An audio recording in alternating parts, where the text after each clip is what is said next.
하는 그 상식도 그게 때로는 오류와 편견을 보여줄 수도 있다는 거죠.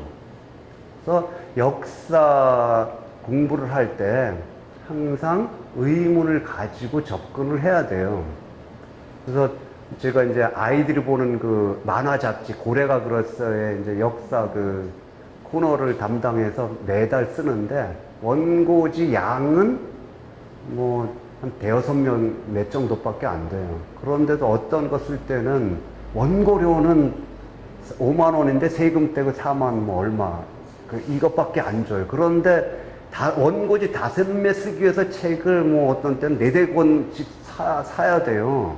그럼 책값만 한 10만 원 정도 드는데 급하게 이제 원고를 쓰다 보면 도서관 갈 시간도 없고 그러니까 이제 사서 보게 되는데, 그래갖고 어쨌든 지금 수준에서 가장 진실에 합치되는 방향으로 쓰려고 애는 쓰지만은 그 자체도 또 문제가 있을 수가 있어요. 제가 쓰는 그래도. 그래서 아이들한테 끊임없이 강조하는 게 역사의 정답은 있을 수가 없다는 거죠. 그러니까 역사를 정답처럼 공부하는 것도 또 문제예요. 정답처럼 공부할 게 전혀 없느냐? 그렇진 않잖아요. 그죠? 갑오농민전쟁, 동학농민혁명이 언제 일어났느냐? 갑신정변이 언제 일어났느냐? 이건 줄긋기를 맞춰야 돼요. 맞히지 않고 1884년에 동학농민혁명이 일어나고 1894년에 갑신정변이 일어나고 이렇게 역사를 공부해놓으면 막 뒤죽박죽이 돼버리는 거잖아요. 그렇죠? 근데 이제 특히 어떤 데 의문을 가져야 되느냐? 관점의 부분, 평가의 부분에 대해서는 의문을 가질 필요가 있는 거죠.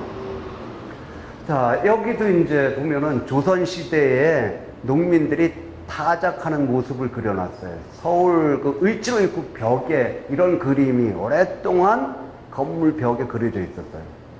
본 그림 아닌가 이거?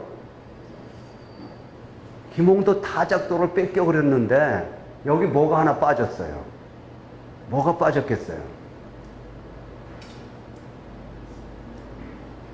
이 감시하는 지주가 빠졌잖아요. 여기 이렇게 그려놨는데, 그런데 제가 저 사진을 찍었을 때 딱 여기까지만 그렸을 때 찍었을 수도 있잖아요. 그죠? 근데 요것만 딱 찍어가지고 계속 돌아다니면서 지주 뺐다고 제가 씻고 돌아다니는데 나중에 다 그려놨으면 제가 또 잘못 얘기한 거잖아요. 그죠? 그러니까 강의 이 자료를 써먹을 때까지 갈 때마다 쳐다보고 어떤 때는 일부러 가서 확인을 해요. 이거를 제가 이 자료를 써먹는 이상. 왜냐하면 여기 다 그려놨는데 계속 없다고 얘기하면 이거를 안 그린 쪽이 문제가 아니라 제가 이 썰을 푼 거잖아요. 그런데 끝까지 지주를 안 그려놨어요. 일부러 안 그려놓고 뺐다는 얘기죠. 의도적으로. 왜 그렇겠어요?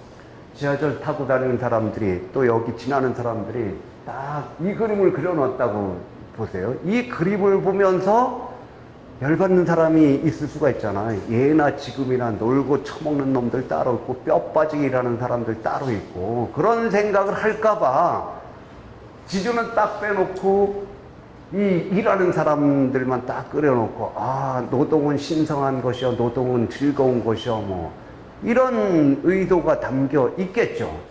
그런데 이게 뺀 거를 알려면 뭐가 필요해요? 이 원본에 대한 지식과 이해가 있어야 되는 거죠. 그러니까 이제 우리가 중요한 게 뭐예요? 그래서 공부가 필요한 거고 학습이 필요한 거죠.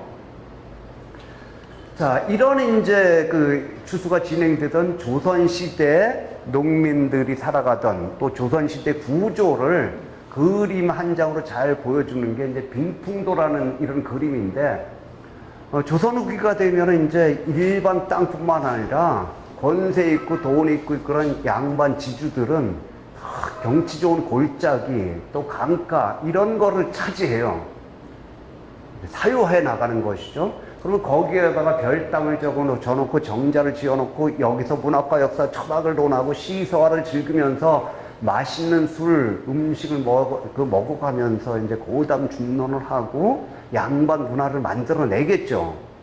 근데 이렇게 놀고 즐기는 사람들이 자기가 밥해 먹고 자기가 차다리고 자기가 쌀쌀해지면 뗄나무 해서 한 짐 져다가 떼면서 살아가는 게 아니잖아요. 누군가 거들어 주겠죠. 머슴이, 하인이, 하녀들이, 노비들이. 그리고 집안에 있는 사람들이 이렇게 살아가려면은 밖에서 봄부터 가을까지, 겨울까지 허리가 휘어지도록 뼈가 빠지도록 일하는 그 농민들이 소장료를 갖다 바쳐요. 지대를 바치죠. 국가의 세금까지도 바쳐요. 그 조선 왕조라는 국가가 이렇게 백성들이 내는 세금으로 쓰는 큰 구조적인 사용처는 뭐냐 하면은 다른 것이 아니라 이런 양반 지주들의 계급 지배를 유지하는 비용으로 쓰는 거예요, 대부분이. 그런데 여기 있는 이 양반 지주들은 어떻게 살고 싶겠어요? 이런 사회가 어떻게 되기를 바라겠어요? 계속되기를 바라겠죠. 어느 사회나 기득권 세력들은 그 기득권을 지키기 위해서 지금 이 현실이 변하지 않고 바뀌지 않고 계속되기를 바라는 거예요. 그러고 다른 사람들까지도 그런 생각을 하게 만드는 거죠. 우리가 살아가는 이 자본주의 사회에서 자본가들은 이 자본주의 사회가 어떻게 되기를 바라겠어요? 계속되기를 바라는 거죠. 그래야만 자본가로서의 자기 지위, 자기 기득권 특권들 이런 것들을 권력을 끊임없이 재창출하면서 계속 유지하게 되겠죠. 그런데 여기 있는 이 머슴들이, 노비들이, 이 농민들이, 양반 지주들이 딱 가르치는 대로 그렇게 생각을 하면 어떻게 되겠어요? 이렇게 사는 거죠. 네. 그리고 당연하다고 사는 거겠죠. 이게 문제라는 생각도 크게 못하면서 어쩔 수 없다는 생각으로 숙명처럼 살아가는 거죠. 자기만 그렇게 살아가는 게 자식들까지 그렇게 살아가는 거죠. 그런데 이제 문제가 심화가 되면 어떻게 돼요? 문제를 느끼고 싸움을 하기 시작하는 거죠. 그러다가 이제 이런 조선 사회가 망하게 되죠. 그죠? 근데 망하기 전에 조선 사회가 망하게 되기를 바라는 사람들이 많이 늘어나요. 근데 뭐 그런 이제 구체적인 조선 사회를 보지 않더라도 세계사 연표를 쫙 들여다보면은 지금 있는 세계의 그 다양한 국가들, 나라들, 지금 제일 끝에 있는 나라들 말고 앞에 있는 모든 나라들은 어떻게 됐어요? 다 망하고 없어졌잖아요. 그죠? 어떤 나라가 망하니까 그 다음 나라가 생기는 거고, 그리고 현재까지 온 거잖아요. 계속 처음부터 끝까지 갔던 우리 인류의 역사 시대에 그런 나라는 한 나라도 없는 거죠. 우리 역사도 그렇잖아요. 고조선 망했지, 고구려 망했지, 통일신라 망했지, 발해 망했지. 고려가 망하니까 조선이 만들어진 거잖아요. 그런데 한 왕조가, 한 나라가 망한다고 해서 그 나라를 구성하던 백성들이, 한 나라의 구성원들이 같이 다 망했느냐? 간혹 그런 예도 있긴 있습니다만은, 왕조가 바뀌고 나라가 망한다고 해서 한 사회 구성원 전체가 다 같이 망하는 경우는 없죠. 고려가 망했는데 고려 백성들이 다 죽었다면 조선이 가능하겠어요? 조선도 언젠간 망할 텐데 어떻게 망하느냐가 이제 문제가 돼요. 어떻게 망하느냐에 따라서 한 사회를 구성하던 구성원들이 좀 나아질 수도 있고 거꾸로 더 어려워질 수가 있어요. 제가 봤을 때 이제 조선 사회가 제대로 망할 수 있는 마지막 대표적인 기회가 1894년 동학농민혁명이었는데, 동학농민혁명 때 농민군들이 깨졌잖아요. 패배했잖아요. 누구한테? 침략자 일본군, 그 개화파 조선 정부군, 그리고 보수 양반 유생 세력들이 동학농민군들이 추구하던 이거를 차단하고 이것을 이제 진압을 하면서 농민군들이 패배를 했어요. 그래서 급격하게 이제 식민지화 과정을 겪게 되잖아요. 패배했지만 동학농민군들이 꾸었던 꿈은 지금 100년이 넘은 지금 현실도 우리의 꿈이기도 해요. 그거를 한 축에서 표현하면 뭐냐 하면은 동학 농민군들이 꿈꿨던 것은 밥이 하늘인 세상, 먹고 살 걱정 없이 살 수 있는 세상. 생존권의 문제죠. 언제나 절박절실한. 또 하나, 이 먹는 것뿐만 아니라 사람 살아가는데 중요한 게 뭡니까? 인간의 조정과 이 자존이 지켜질 수 있는 사회잖아요. 대표적으로 양반 쌍놈, 수직적인 이런 그 신분 질서 체제를 깨트리고 수평적인 대등한 평등한 관계의 세상. 근데 이거는 지금도 세계 민중들이 노동자들이 싸울 때 도처에서 아직도 똑같은 얘기가 나오는 거예요. 뭡니까? 우리 리우 올림픽 저는 하는지 안 하는지도 모르다가 하도 난리를 해서 이제 잠깐 이렇게 들여다 봤는데 그 올림픽 치르기 위해서 얼마나 많은 사람들이 거기에서 또 희생을 당했어요. 고통을 당했어요. 우리 88 올림픽 할 때 뭐 똑같은 거죠. 그 빈민가들, 이 철거부인들 막 쓸어 제끼고 저항하는 사람들, 뭐 심지어는 희생자까지 낼 정도로 이렇게 밀어붙이잖아요. 그리고 유럽의 노동자들 싸울 때 내거는 구호, 지금도 빵을 달라 프랭카드 내걸잖아요. 또 거기서 항상 따라붙는 게 뭐예요? 사람은 빵만 갖고 살 수 없다. 자유를 달라. 이거를 이제 동학식으로 얘기하면 뭡니까? 밥이 하늘이다. 사람이 하늘이다. 밥과 사람이 중심인 세상의 꿈. 그거는 이 땅을 살아가는 지금 노동자들, 서민들의 꿈이기도 하잖아요. 먹고 살 걱정이 살아갈 수 있는 세상. 내 자존과 존엄을 지키면서 살아갈 수 있는 세상. 그럼 어떻게 돼요? 나누고 어울려야 되잖아요. 그죠? 혼자 힘만 갖고 이런 세상을 만들 수가 없으니까. 그리고 싸울 때 싸워야 되는 거죠. 이 밥과 사람의 중심인 세상이 아니었기 때문에 이런 세상을 만들려고 싸웠는데 결국 패배로 돌아가면서 결국은 어떻게 망했어요? 이렇게 쪽팔리게 망했죠. 뭐 이런 사진은 찍어 놓은 게 사실이겠죠. 그죠? 사실이죠. 사실이지만 보기도 싫잖아요. 그런데 또 보고 싶은 것만 골라볼 수는 없는 거잖아요. 그죠? 왜 망했는지.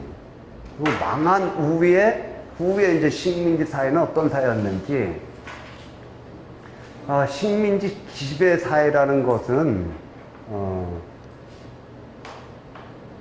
제가 이제 강의를 할 때 기준 조금 어려운 부분이 이 부분이에요. 근데 뭐, 어려워도 다 이해할 만한 거죠. 근대 식민지 지배 체제라는 것은 어떤 거냐면 자본주의가 발달되면서 상품을 만들어내잖아요. 자본이. 상품을 만들어낸 상품은 팔아 먹어야 거기서 이익이 생겨요. 아무리 많은 상품을 생산해도 이게 쌓여서 소비가 되지 않는다면 거기서 이익이 발생하지 않잖아요. 그죠? 그래서 이제 국내에서 다 소비가 되지 않으니까 더 많이 팔아먹기 위해서 다른 나라를 빼앗는 거죠. 그 다음에 상품을 생산하는 원료를 싸게 빼서 가기 위해서 남의 나라를 뺏는 거예요. 초기 자본주의 발전 과정에서 제일 중요한 원료는 주로 어디서 생산되는 거예요? 땅에서 나는 거잖아요. 그러니까 땅까지 뺏은 거예요. 그리고 많이 팔아먹고 많이 뺏어 가기 위해서 신장로를 놓고 철도를 놔주는 거죠.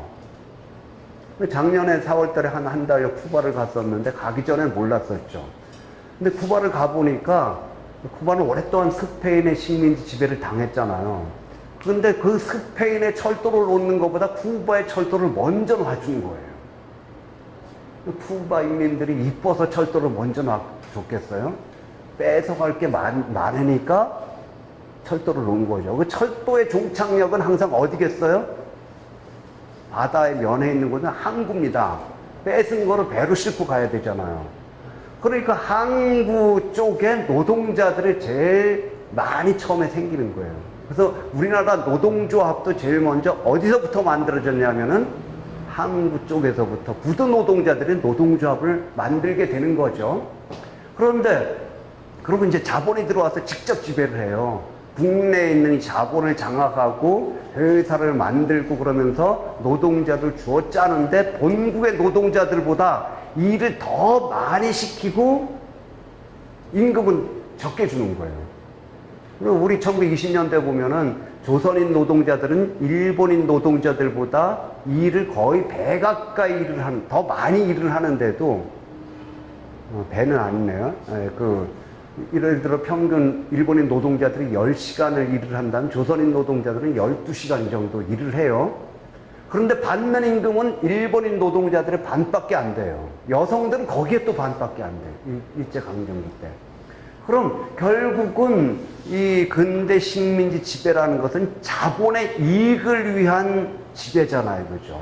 근데 자본의 이익을 위해서 자본의 힘만 가지고 지배를 할 수가 없는 거예요. 물리적인 힘이 필요한 거죠. 그게 뭐냐? 그게 바로 총독부 조선 총독부의 힘인 거죠. 그래서 조선 총독한테는 군대, 경찰, 관료, 사법 나가서 교육까지 완전히 지배할 수 있는 힘이 조선 총독부의 총독한테 있는 거예요. 그러고 이제 이 일본이 조선을 식민 지배하는 또 중요한 이유는 뭐냐면 조선을 교두보로 삼아서 중국을 침략하려는 근거지로 삼았다는 거예요. 나중에 이제 만주사변을 일으키고 중일전쟁 일으키고 그러면서 조선을 대륙 병참 기지로 삼았던 거죠. 대륙을 침략하려는 기지로. 그러니까 일제 식민지 지배 강도가 더 악랄하고 가혹했던 거예요. 이런 상황 속에서 이제 노동자들이 먹고 살려고, 사람답게 살려고, 동학식으로 하면 밥이 하늘이고 사람이 하는 세상을 만들려고 노동조합을 만들고 노동자 투쟁이 전개가 되는 거죠. 특히 1919년 3.1운동이 20년대 들어가면서 이게 이제 활발하게 전개가 돼요. 근데 노동조합이라는 것은 합법적인 조직이 아니에요. 일제 강점기 때. 노동조합법이라는 그 법 자체가 없어요. 우리나라 노동조합법이 처음 생겨난 것은 언제부터냐? 2차례 걸쳐서 노동법 공부하실 때 얘기 들으셨나요?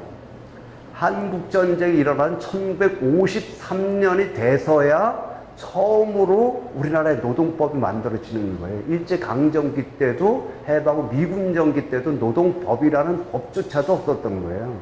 법이라는 게 애시당초 노동자의 이익을 위해서 만들어 준 것도 아니지만은 그조차도 노동법 안에서 최소한의 노동자 권리를 보장할 수 있는 법 체계가 없었다는 거죠. 그전에는.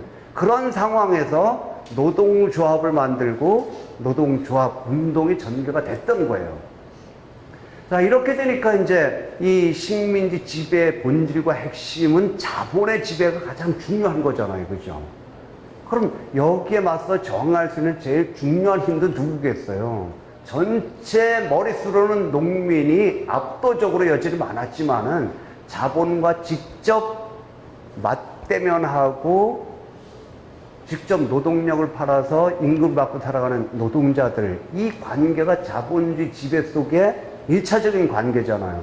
그래서 1925년 동아일보의 만평으로 그려놓은 그림인데, 식민지 지배라는 게 자본주의 세계의 지배이기 때문에 노동자가 앞장서서 자본주의 세계의 억압과 착취의 이 장막을 걷어제치고 자유로운 세상으로 가는 것, 자유로운 세계로 가는 것. 이게 노동운동의 목표고 민족 해방운동의 목표라고 생각을 했던 거죠. 근데 이런 이제 거창한 방향과 목표가 설정됐다고 그래도 이런 생각을 주문처럼 외우고 다닌다고 이게 세상에 바뀌어지는 게 아니잖아요. 그죠? 그래서 운동과 투쟁은 항상 어디서부터 시작될 수밖에 없는 거예요. 내가 일하는 일터, 그리고 일상적으로 살아가는 지역에서부터 출발할 수밖에 없는 거죠. 그거를 우리는 현장이라고 얘기를 하는 거죠. 자, 이런 이제 일상 투쟁의 모습을 잘 보여주는 선대 노동자 한 분을 소개해 드리겠습니다. 을밀대 꼭대기 웬 여자가 오두만이 앉아 있어요. 뭐 하는 장면 같습니까, 이게? 이게 지금까지 알려지기로, 밝혀지기로. 이렇게 이제 전제를 하는 것은 시작할 때 말씀드린 것처럼 새로운 자료가 발굴돼서 지금까지는 몰랐지만 또 있을 수도 있는데 이 장면이 노동운동의 역사상 최초로 고공농성 1인 시위를 벌이는 장면이에요. 유튜브 틀어보면은, EBS에서 작가인지 PD인지 전화가 왔더라고요. 여기에 대해서. 자료 출처랑 이런 거. 몇 번 통화를 했어요. 그러고, 만들어지면 이제, 여기에 그 자막의 이름을 올려주겠다, 그랬더니. 이름 중요한 게 아니라 잘 만들어 그랬어요. 다 만들고 나서는 만들었다는 얘기도 없는 거예요. 인간들이. 근데 그게 만들어진 걸 어떻게 알았냐면, 어디 이제 강의를 갔는데, 강의하기 전에 사전에 그거를 놓고 있더라고요. 그래서 봤더니 제목도 무슨 지붕 위의 여자? 노동자들이 고공농성한다는 이런 느낌 냄새가 전혀 없잖아요.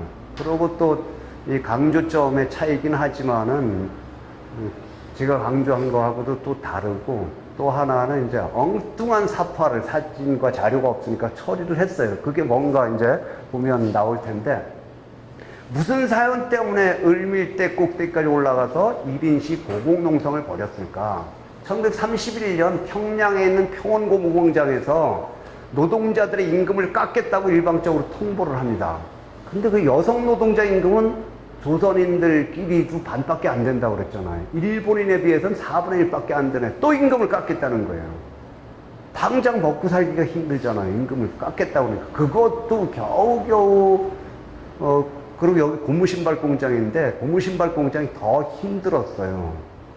요즘으로 딴 3대 업종 같은 그런 거죠. 왜냐하면 화공약품 냄새에다가 또 열기에다가 거기에다 성희롱, 성폭력 그런데 이제 웬만하면 안 가려고 그러죠.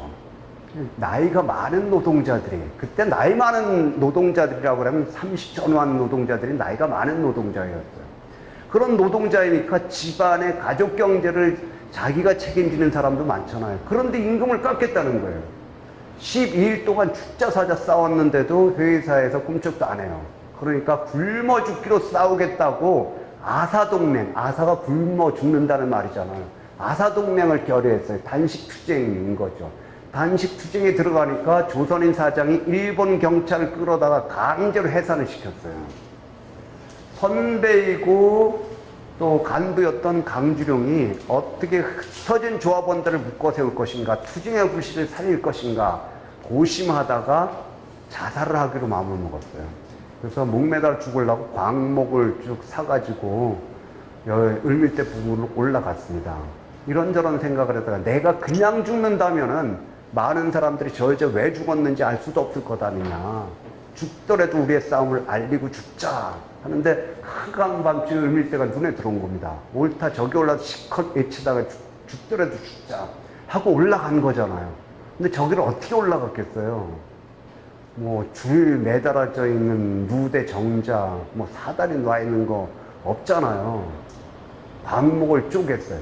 쭉쭉 쪼개서. 옛날 광목은 질겼잖아요. 중간중간을 묶었습니다. 끄트물에 돌멩이를 매달아갖고 집어 던져 넘겼는데, 이렇게 넘길 리가 없잖아요, 상식적으로. 이렇게 넘겨서 어쩌려고. 그런데 그 유튜브 찾아보세요.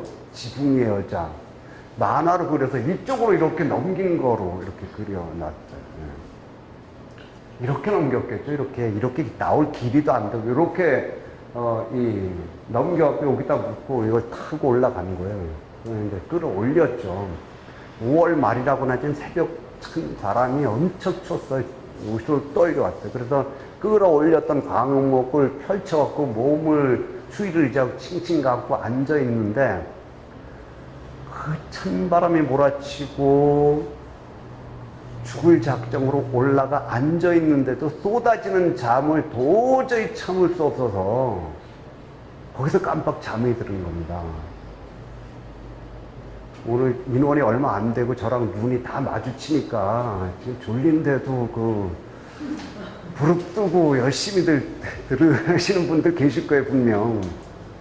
사람 많은데 졸아도 이게 눈이 안 마주치는데, 조세 졸리면은 주무셔도 괜찮습니다. 을밀대 꼭대기 거기 찬바람 부는 새벽 자살하려고 올라갔던 강수용도 잠이 드는 게 잠인데, 잠이 그렇게 소중한 거죠. 그 새벽에 산책 나왔던 사람이 몰려들었어요. 그 앞에서 몇 시간 동안 외쳤던 내용 중에 제가 강조하고 싶은 부분은 이 부분이에요. 나중에 끌려 내려와서 이 경찰서 잡혀갔다고 풀려 나왔고 잡지사 기자하고 인터뷰를 한 게 있어서 다행히 신문에도 많이 실리고 그랬습니다만은 좀 더 구체적으로 생생하게 이제 강중이 했던 얘기를 알 수 있는데 이 부분입니다. 요즘식으로 얘기하면 이런 거예요. 우리 평원고무공장 49명의 직공들이 이렇게 죽기로 싸우고자 하는 까닭은 우리 임금 깎이는 거 막기 위한 것만이 아닙니다.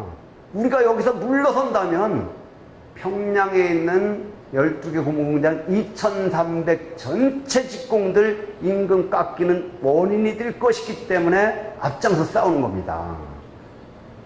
예나 지금이나 마찬가지죠. 지금도 몇백 개씩 싸우고 이렇게 싸우는 장기투쟁 사업장 노동자들 싸움 포기하고 어디 가서 일거리 찾으면은 다른 노동자들보다 찍혀서 좀 어렵긴 하겠지만은 다른 노동자들 일터 찾아서 일하는 것처럼은 웬만큼 다 살아갈 사람들이잖아요. 그죠? 근데 왜 포기 안 하고 못하고 싸워요? 1차적으로는 자기 문제를 해결하기 위해서 싸우는 거예요. 평원고무공장 노동자들 왜 싸우기 시작했습니까? 자기들 임금 깎는다 그러니까 그거 막기 위해서 싸웠잖아요. 나를 위해서 싸우는 거예요. 그런데 나를 위해서 싸우는 그 싸움의 결과는 나만의 이익을 위한 것만이 아닌 것이 노동자들의 투쟁인 거죠. 그럼 저 설악산 케이블카 반대하기 위해서 앞장서서 진짜 모든 걸 다 팽개치고 죽기로 싸우는 분들이 있어요. 왜 그래요? 이것도 시작할 때 얘기했죠. 설악산이 무너지면은 줄줄이 도미노처럼 다른 산들이 다 무너지는데 그 산들의 케이블카가 곳곳에 놓여지고 산이 파괴되면 사람의 생명조차 다운 삶조차 엉망이 돼버리는 거 아니잖아. 그거는 우리가 어디서 봐요? 4대강에서 보잖아요. 4대강 만들기 전에 얼마나 많은 사람들이 또 싸웠어요. 못 막아냈죠. 그거 4대강 뒤집어 엎는데 돈 번 인간들은 거기서 다 벌고 감구만인데 무너진 생태